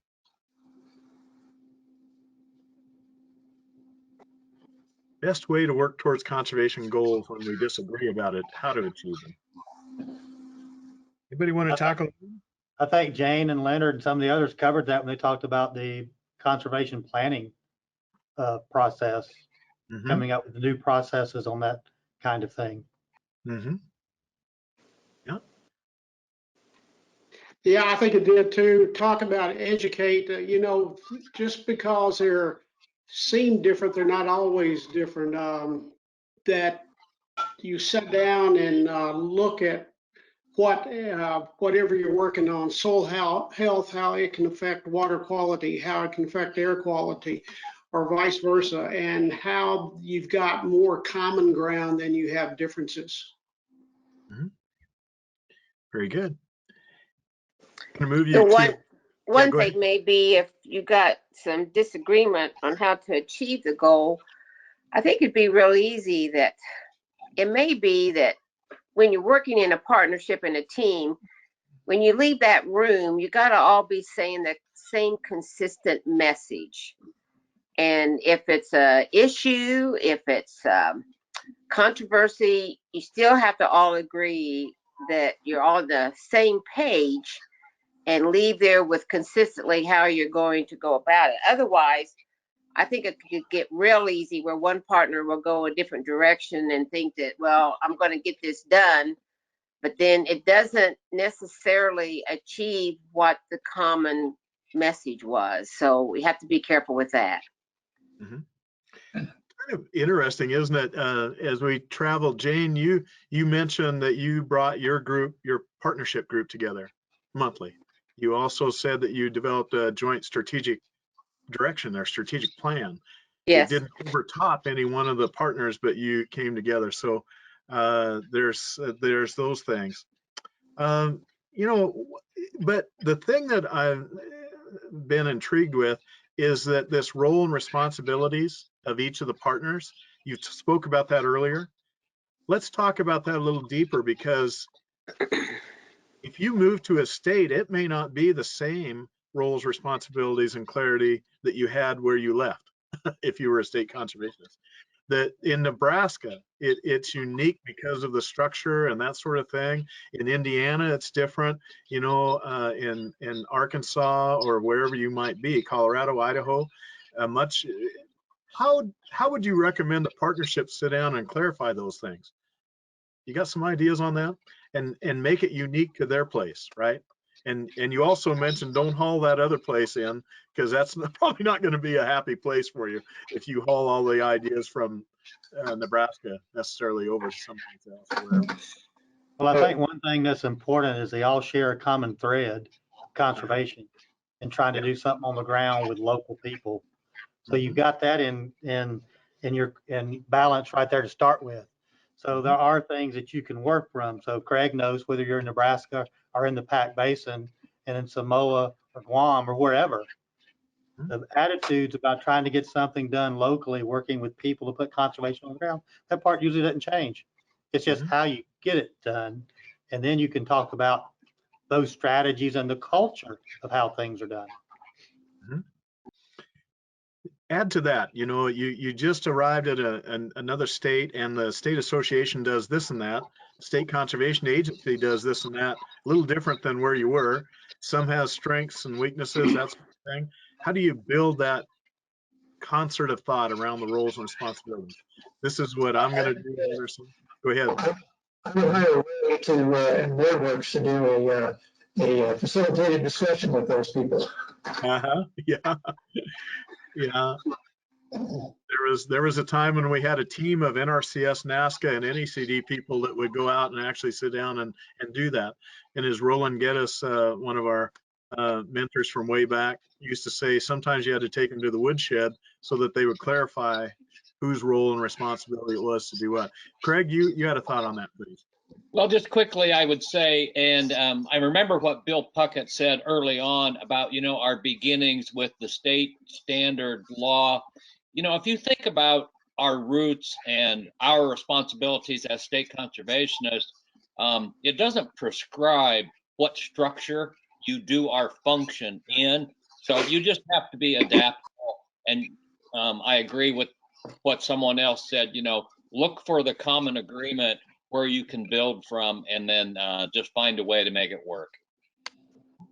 I think as state conservationists, we've got to understand that this country right now, we need strong leaders. And I think the reputation of a state conservationist is known by everyone, that you kind of do expect that if any one partner would stand out and provide leadership, it should be that person. And if you're not a good leader if you go into a state and just demand that everybody switch and do it your way. You got to listen to how the partners are doing things, back off, and it may be that they've got much better ideas than you have, and then hopefully they'll see that you've got some good ideas. And I think the other thing is that I've found out, even after being in a state for a while, you're going to have, particularly like with the saltwater districts, you're going to have some districts that's just not going to come to the table. And so don't try to fix everything. Work on the things that you can find that is common, and really be the good leader that can adapt and be patient with that. Yeah, go Leonard. One thing I think that to be an effective leader is the measurement of effective leader is how strong the others are around him or her. And are you trying to build people that are around you? So with that being said, I said, to me, I would always put emphasis on something that people say we don't have time to do because we got all these things on our plate. But if there's something about getting together with all of the partners in that state, and again, agreeing on what it is we want to accomplish as it pertains to natural resources, and then try to figure out, with the various roles and responsibilities, how does those different roles and responsibilities enable us to enhance our abilities to get things done and stay with that. And then if there are districts in some place that's under the jurisdiction of the state agency, and we all at the top, we agreeing, well then one of their roles should be is try to strengthen or to work with that district to try to strengthen them. And it could be the field office or whatever the case may be with the DC. It's the same thing, but come to agreement, take the time necessary to invest and come to agreement on what our goal is for this state. Of that area, and figure out how the roles and responsibility enable us to achieve it, and stay true to that. So we usually finish our webinars, especially with a great experienced panelist like this, my goodness, on the one thing that you just want to impart on the group before you leave them. It's that one piece that you're about ready to, if you were ready to hang up or drive away from the meeting, you said, man, I wish I would have told him that. So I'm going to just go around the horn and do that. Then we'll say a few words from Mike, and then we'll go into our informal piece. But Mike, let's go Kevin first. And what's that one thing you want to impart on folks that you want to make sure you do before you release them? Make sure you get the word out on how unique, how available the partnership is at the local level. And that I know of no other federal, state, local organization that can do what our partnership has done for, going on 85 years, and how we don't want to be known as the best kept secret in your county. Thanks, Craig. That last note for the group that we've got on there today. Okay, I would say be intentional, be prepared, and be sincere. Thanks so much. And Leonard, go ahead, please. Enhance your passion and desire to make a Okay. difference in your communities, using Yeah. the resources that you have available to you and communicate it broadly. Thank you. Jane? Just do your damn job. I knew that would come out. I was so looking forward to these closing comments by y'all. Jeff, that one thing that you want people to know? Well, how can I follow that? Straight shooter and honest. Yeah, thanks. How about it, Bill? Something to end with here? Well, I would say enjoy the ride and have fun, because as a young leader, it'll be over before you know it. Mhm. And you'll be looking back and you'll be saying, what did I actually accomplish? So, think about that, but have fun. It's a Yeah. good time. These are good partners. They really want to work to accomplish something. Take advantage of that. Enjoy that ride, huh? Now, Craig, did I catch yours? Your last comment? Yeah, you got mine, Ray. And Kevin, I got yours. Want to make sure I didn't miss anybody. Yeah, you got mine. Excellent. Excellent. Folks, I want to just add my thanks, and then let's go to some closing comments by Mike. And then you all said that you'd hang on there. There's some real fans out there of the 6 of you that we wanted to give a chance to say hello. But Mike, some closing comments of our webinar today. Well, folks, now you understand why I include this cast of characters amongst my personal heroes.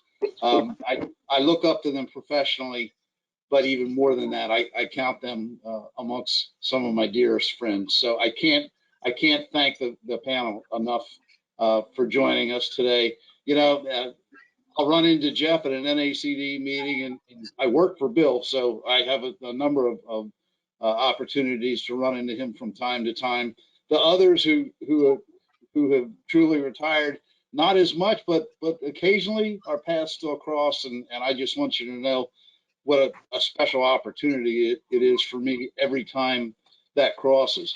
I took a lot of notes today, and Bill kind of opened this thing up by saying, just because something is old doesn't mean it's no longer cool. And I just want you guys to know you're the coolest, okay? Ray Ledgerwood, I certainly want to thank you. Great job as always, serving as our facilitator. I want to thank everyone who joined the call today. And one thing that I would like to include as a comment on what we heard today is, we're doing everything virtually right now, and hopefully that's going to change, because while we trade a lot of great information virtually, just like we did today, it's not the whole enchilada. And I can tell you, as I look across the panel of these speakers, I'm reminded time and time again of opportunities that I've had one-on-one conversations or small group conversations after the meeting was over. Whether it was, Leonard and I have had great conservation conversations in a hotel gym, happy hour, whatever the occasion. But the meeting does not end at 5 o'clock, and don't ever forget that. We get some of our greatest work done before and after the meetings in these personal conversations. And while we've got a panel of heroes here, I promise you there are a lot of other heroes of mine, and I know yours across the country, that are still working for NRCS and the different partners. So don't take those relationships for granted, and do everything you can to continue to build them. Ray, I give it back to you. I just want to thank everyone again. Thanks so much. Well, thanks so much, Mike. And that certainly concludes our webinar today, our official webinar. Now, we did promise that there could be an after hour here, or an after a few minutes, let's not say an hour. But these folks were willing to hear from you too. So if you do want to say something to these folks, use your hand raising feature. Go to the hand raising piece, and you can just say hey to them, or whatever it is you might want to do. We'll leave that open here for a few minutes here, but we've concluded our official webinar today. So those of you that wanted to say something to one of our guest speakers, Lillian, I got your hand up here. I'm going to unmute you. Hey, Lillian. Hey, Lillian. Let's see if this will work. Lillian, you'll need to unmute on your side. Lillian.